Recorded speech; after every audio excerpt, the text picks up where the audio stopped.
name is Roger VanRyzin. I've been a member of Grace Lutheran Church since 1967. When Pastor Paul asked me if I would be a part of this personal witness stewardship program, I was very happy to say yes. I was proud that he'd asked me. A couple days after we talked, he sent me a letter, and in the letter he had a number of points for us to consider as we prepared for this presentation. Two of those points really hit home for me. One of them was, what have you learned about stewardship? And the other was, who was it that influenced you? As soon as I read those two, my mind went back 72 years to when I was just a little boy.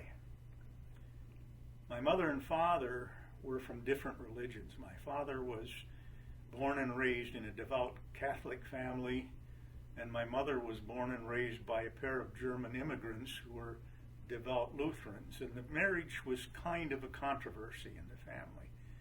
So we didn't have a structured church experience. We didn't go to church every Sunday. But my maternal grandmother, Grandma Wenzloff, decided that I would start going to church with her, and she started taking me on Sunday. I was impressed by the church. It was a big old German church with beautiful windows and a big pipe organ and a minister with a booming voice. But I was even more impressed by something else that my grandmother did for me. First of all, she got me involved in Sunday school.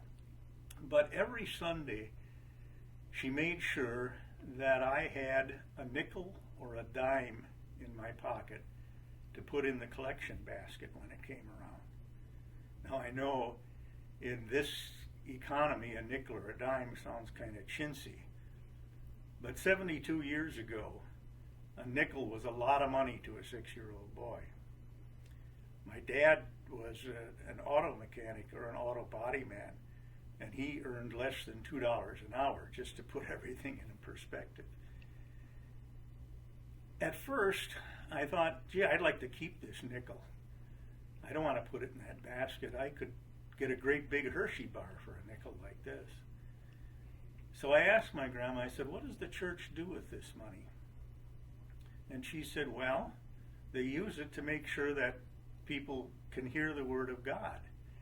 They use it to keep the church warm in the winter so we can come here when it's cold. They buy the books that you use in Sunday school.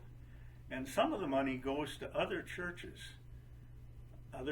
around here and even other churches in other countries, so that people who don't have as much as we have can still hear the Word of God.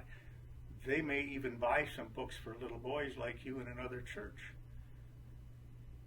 That impressed me.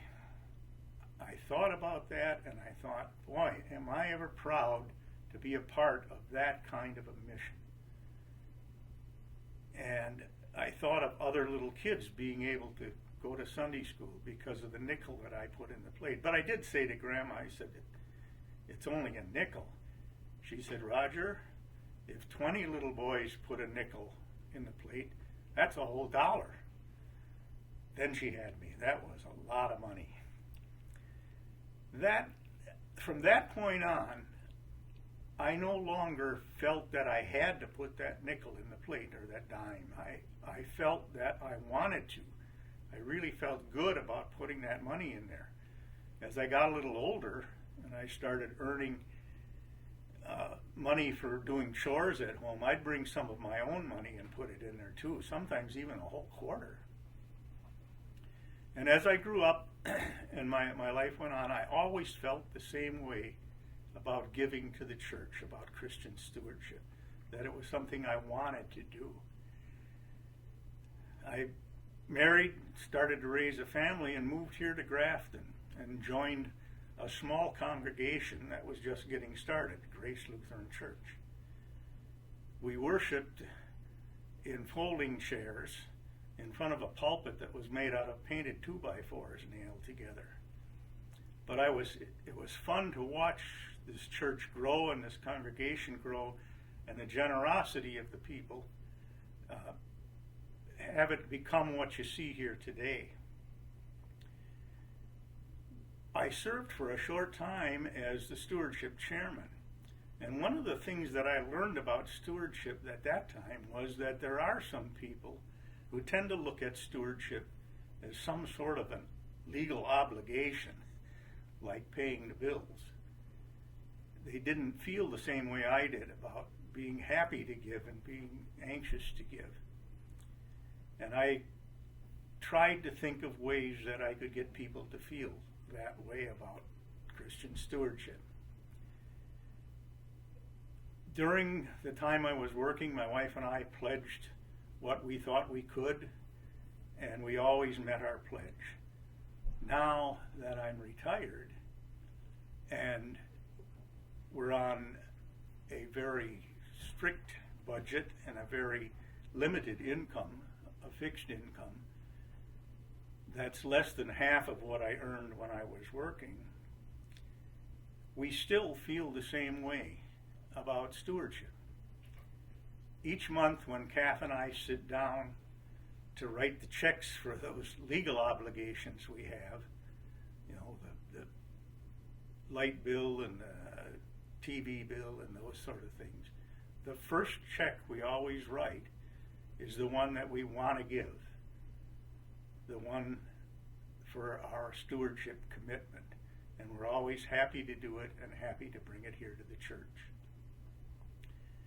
I hope that this personal witness stewardship program will help more and more people to become cheerful givers, those who really want to give. And I hope this message that I'm bringing will help to bring that about.